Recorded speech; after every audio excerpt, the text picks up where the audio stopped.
안녕하십니까. 저는 브라이틱스 서포터즈 3기 김태용입니다. 현재 감사하게도 우수 서포터즈로 선발돼 삼성 SDS에서 현장 실습을 진행 중입니다. 현장 실습을 진행하며 개인 프로젝트를 기획 및 진행하게 됐습니다. 이에 대한 내용을 간단히 소개드리도록 하겠습니다.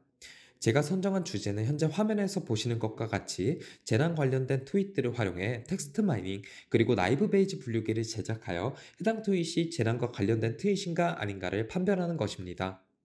목차입니다. 첫 번째부터 배경, 개요, 프로세스, 마지막으로 삼성 SDS의 AI 플랫폼인 브라이틱스에 대한 간단한 이야기를 드려볼까 합니다. 새해 초 미국 앤젤레스 고속도로를 달리던 차량이 100m 협곡 아래로 추락하는 큰 사고가 있었습니다. 보시는 바와 같이 차량의 형태를 알아볼 수 없을 정도로 큰 사고가 났고 사고 장소는 통신 전파가 닿지 않는 깊숙한 곳이었다고 합니다. 하지만 휴대폰의 추락 및 충돌 감지 그리고 긴급전화 자동 발생 기능으로 사고 30분 만에 운전자와 동승자 모두 가벼운 찰가상만을 입은 채 구조됐다고 합니다. 비슷한 사례로 휴대폰을 소지한 채 놀이기구를 탑승했는데 구급차가 출동하는 해프닝이 벌어지기도 했습니다. 휴대폰뿐 아니고 차량에서도 앞서 말씀드린 비슷한 기능이 탑재되는 추세입니다. 한 유튜브 채널에서 에이다스, 즉 반자율주행 시스템을 시험하던 도중 해당 차량 사측에서 운전에 문제가 있다고 판단, 운전자와 즉시 커넥션을 발생시키는 경우를 확인할 수 있었습니다. 이때 현재 차량의 위도, 경도를 디스플레이를 통해 운전자에게 노출시켜 줍니다. 이런 사례들은 현재 IT 기술의 트렌드가 재난과 안전에 접목되어 있고 실제 생활에서 활용되는 시기가 도래했음을 시사합니다. 실제로 재난과 안전사고 발생률은 보시는 것과 같이 나날이 증가하고 이에 따른 사람들의 관심이 매우 높아지고 있습니다. 이런 재난과 안전사고는 미연에 방지하는 것이 가장 좋겠지만 그러한 노력에도 불구하고 발생하는 경우가 존재합니다. 그렇기 때문에 발생한 재난이나 사고를 최소화하기 위해선 초동 대응이 가장 중요합니다. 이때 빠른 대처를 도와줄 수 있는 것이 상황 자체를 초기에 감지하는 것이라 생각합니다. 이에 초기에 감지할 수 있는 정보를 어디서 얻을 수 있을까? 라는 생각이 다음과 같이 도달했습니다. 최근 세계는 네트워크화로 빠른 정보 공유가 가능해졌습니다. 특히 SNS의 발달로 전 세계 각지에서 발생하는 일들을 실시간으로 확인하며 뉴스에서 다루지 않은 부분들도 볼 수 있게 됐습니다. 이런 SNS의 특성이 초기 정보를 가장 빠르게 습득할 수 있는 브릿지라고 생각했습니다. 이에 사람들이 등록하는 SNS 내용 중 재난과 관련된 키워드 분석을 진행해 글들이 실제 재난 관련 글인지 아닌지를 분류하고 재난 상황임을 확인할 수 있는 모델을 브라이틱스 스튜디오를 활용해 만들어 보고자 합니다. 간단한 워크플로우는 다음과 같습니다. 재난 키워드 트윗 데이터셋을 토크나이저와 같은 함수로 텍스트 마이닝을 진행합니다. 이후 나이브 베이즈 함수를 활용 해당 데이터를 학습한 후 평가 지표를 통해 좋은 모델이 만들어졌는지 확인합니다. 분석 프로세스입니다. 로드 함수와 딜리트 미싱 데이터 함수를 활용해 데이터를 로드하고 결측치를 제거합니다. 이때 데이터셋은 타겟 변수 1과 0으로 지정되어 있습니다. 1은 재난 관련 트윗, 0은 그렇지 않은 트윗입니다. 가져온 텍스트 데이터를 토크나이저를 통해 분석할 수 있는 데이터로 변환합니다. 쉽게 말해 문장을 단어, 즉 분석 단위로 끊어내는 과정입니다. 그리고 우리 브라이틱스에서는 품사별로 선택적 토크나이저화가 가능합니다. 텍스트 마이닝을 할 때 품사에 대한 이해도 굉장히 중요합니다. 시, 수필, 기사, 채칭 등등 사용하고자 하는 텍스트의 종류에 따라 전처리가 가능해지는 단어들이 존재하기 때문입니다.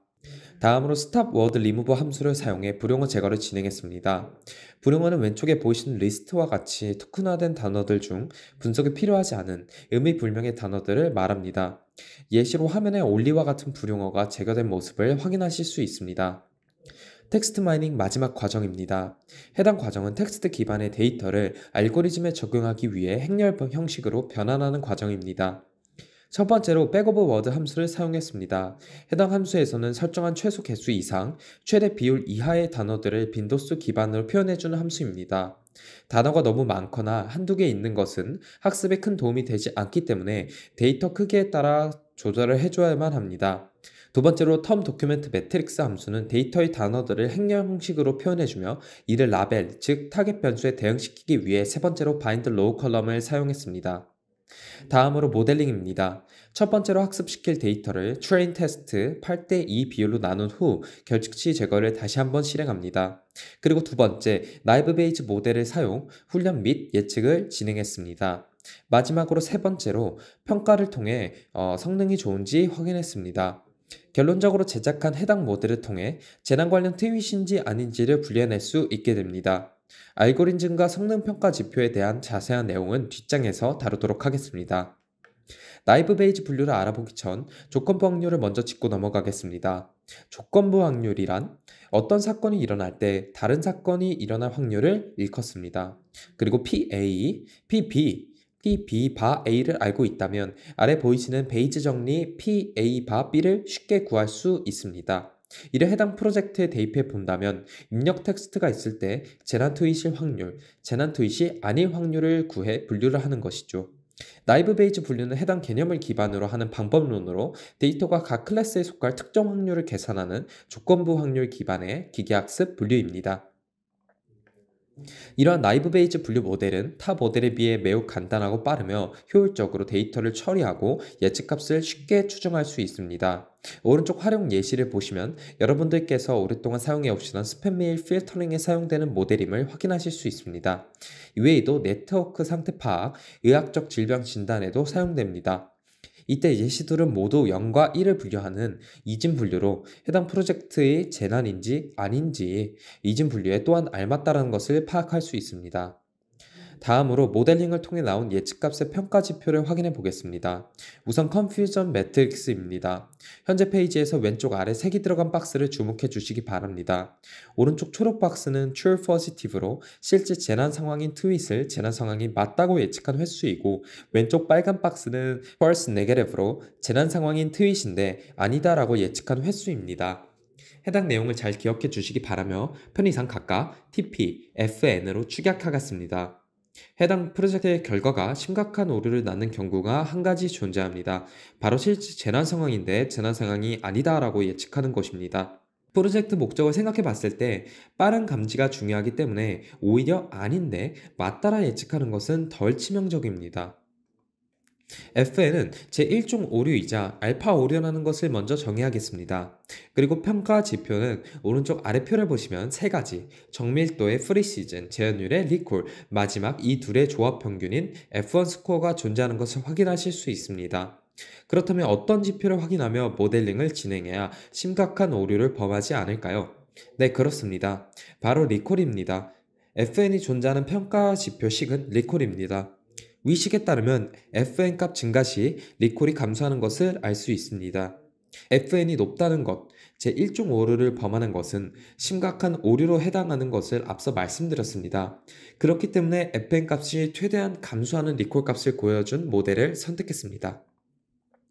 제가 해당 프로젝트를 하면서 사용한 툴은 삼성 SDS의 AI 플랫폼 Brightix AI입니다. 브라이틱스는 최근 트렌드로 자리 잡은 노코드 AI의 1인자로 누구나 쉽고 빠르게 접근하며 다룰 수 있습니다. 글로벌 3대 기술 리포트 IDC에 국내 최초로 AI와 머신러닝 기술을 등재할 정도의 기술력과 확장성을 인정받고 있습니다. 앞서 보여드린 내용의 전체 워크플로우입니다. 코드를 직접 작성하는 것이 아닌 클릭 몇 번으로 완료할 수 있다는 것을 확인할 수 있습니다. 브라이틱스 다운 방법은 다음과 같습니다. 포털에서 브라이틱스를 검색해서 페이지를 누른 후 공식 홈페이지 상단바에서 다운로드를 클릭합니다. 이후 가운데 배너 브라이틱스 스튜디오를 운영 체계에 맞춰 다운로드 후 실행해주면 제가 한 것과 같이 멋진 프로젝트를 손쉽게 만드실 수 있을 겁니다. 브라이틱스 많은 사랑 부탁드리며 프로젝트 소개 마치도록 하겠습니다. 이상 브라이틱스 3기 우수 서포터즈 김태용이었습니다. 감사합니다.